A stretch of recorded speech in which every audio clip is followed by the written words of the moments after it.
Valsad collector કચેરી ખાતે જિલ્લા પ્રભારી મંત્રી મુકેશ પટેલના અધ્યક્ષસ્થાને જિલ્લા આયોજન મંડળની બેઠક મળી।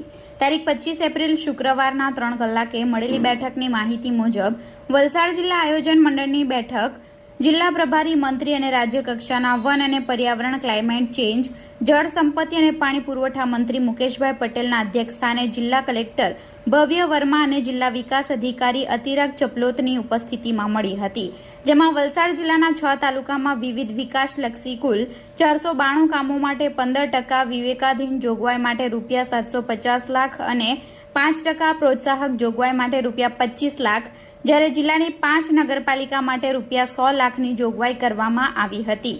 મંત્રીએ તમામ અધિકારીઓને બાકી કામો સત્વરે પૂર્ણ કરવા તાકીદ કરવામાં આવી હતી। ઉમરગામ ધારાસભ્ય રમણલાલ પાટકરે ઉનાળામાં પાણીની તંગી માટે ગામોમાં સમસ્યા તેના પર ધ્યાન કેન્દ્રિત કરી લોકોને પીવાનું પાણી મળે તેવું આયોજન કરવા કલેક્ટરે દરેક તાલુકામાં બાકી રહેલા કામો અંગે રિવ્યુ મીટિંગ કરવા સૂચન કર્યું હતું। મોટી સંખ્યામાં અધિકારી લાગતા વળગતા અધિકારીઓ સહિત લોકો ઉપસ્થિત રહ્યા હતા।